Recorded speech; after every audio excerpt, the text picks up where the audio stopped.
سورہ حشر کی جو آخری 5 آیات ہیں وہ اکثیر ہیں، وہ بہت زیادہ تاکید ہے کہ قضائے حوائج کے لیے اسے پڑھا جائے، جو شروع ہوتی ہیں لا یستوی اصحاب النار و اصحاب الجنہ۔ اللہ تعالیٰ نے واضح کہا کہ جہنم والے اور جنت والے برابر نہیں ہو سکتے۔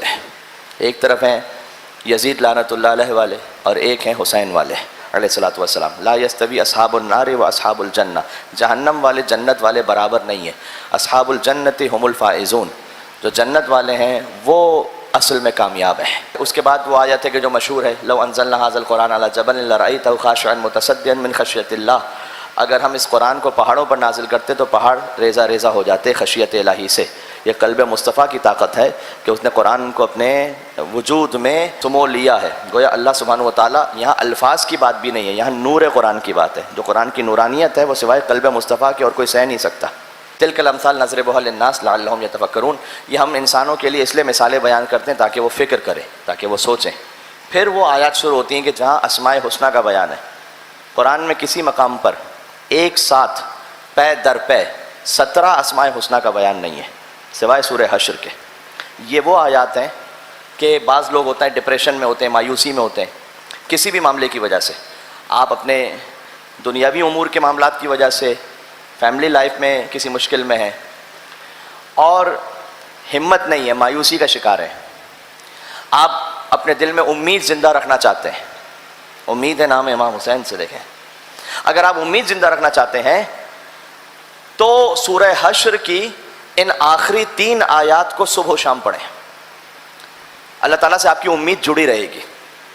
اور وہ آخری 3 آیات ہیں جہاں اسماء حسنہ کا بیان ہے۔ هو اللہ الذی لا الہ الا هو عالم الغیب والشہادہ هو الرحمن الرحیم واللہ الذی لا الہ الا هو الملک القدوس السلام المؤمن المہیمن العزیز الجبار المتکبر سبحان اللہ عما یشرکون واللہ الخالق البارئ المصور له الاسماء الحسنى یسبح له ما فی السماوات والارض وهو العزیز الحکیم۔ یہ 17 اسماء حسنہ ہیں، یا پے در پہ اللہ سبحانہ وتعالیٰ کے نام ہیں۔ صبح و شام اس کو پڑھیں، اس کی آپ تاثیر دیکھیے گا۔ اگر آپ کسی خاص حاجت کی نیت سے پڑھنا چاہتے ہیں تب بھی پڑھیں، اس کا بہت زیادہ اثر ہے۔ ایک اور بات جو مجھ سے پوچھی گئی تو میں آپ کی خدمت میں عرض کر دوں، واقعاً ایک میریکل ہے میری اپنی زندگی میں، میرے اپنے بہت سارے مشاہدات ہیں ایسے کہ جو آپ سوچ نہیں سکتے کہ اچھا ایسا بھی ہو سکتا، اور بہت بڑے بڑے کاموں میں نہیں، چھوٹے چھوٹے کاموں میں وہ اللہ سبحانہ و تعالیٰ ایسے راستے نکال دیتا ہے کہ انسان تعجب میں آ جاتا ہے کہ اچھا یہ بھی ممکن تھا۔ دیکھیں کسی عارف سے پوچھا گیا کہ کیا خدا کو دیکھا ہے، توجہ کیجیے گا، کیا خدا کو دیکھا ہے؟ کہاں دیکھا ہے؟ کہ کب دیکھا ہے؟ کہ جب وہ غیر متوقع جگہ سے مجھے رزق دیتا ہے تب دیکھا ہے، جب وہ میرے عیبوں پر پردہ ڈال دیتا ہے تب دیکھا ہے، جب میں ڈیزرو نہیں کرتا اور وہ عطا کرتا ہے تب دیکھا ہے۔ ضروری تھوڑی کہ وہ بصارت سے دیکھے گا انسان، وہ تو ممکن نہیں ہے، وہ حضرت موسیٰ علیہ السلام بھی نہیں دیکھ سکے تھے، یہ تو بصیرت کی بات ہے، قلب کی نگاہوں سے آپ محسوس کرتے ہیں اللہ سبحانہ و تعالیٰ وَمَن يَتَّقِ اللَّهَ يَجْعَل لَّهُ مَخْرَجًا، جو اللہ کے راستے پر چلے تو اللہ اس کے لیے پریشانیوں میں سے راستہ نکال لیتا ہے۔ سورہ طلاق کی آیت ہے وَيَرْزُقْهُ مِنْ حَيْثُ لَا يَحْتَسِبُ، اسے ایسے مقام سے رزق عطا کرتا ہے جس کا اسے وہم و گمان تک نہیں ہوتا۔ یہ ہے خدا کی دید، سبحان اللہ۔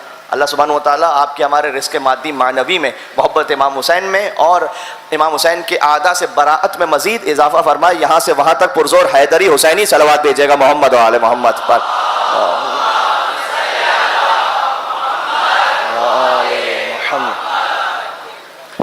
ایک کام آپ کیجئے، میں اس میں ولایت اور برات دونوں ہے، اس لیے آپ کی خدمت میں عرض کر رہا ہوں شب عاشور اس بات کو کہ نماز مکمل ہونے کے بعد کافی تعقیبات ہیں، سب سے اہم جس میں تسبیح حضرت زہرا سلام اللہ علیہا ہے وہ آپ معمولاً پڑھتے ہی ہیں، بی بی کے نام پر ایک اور صلوات بھیجیے گا محمد و آل محمد پر۔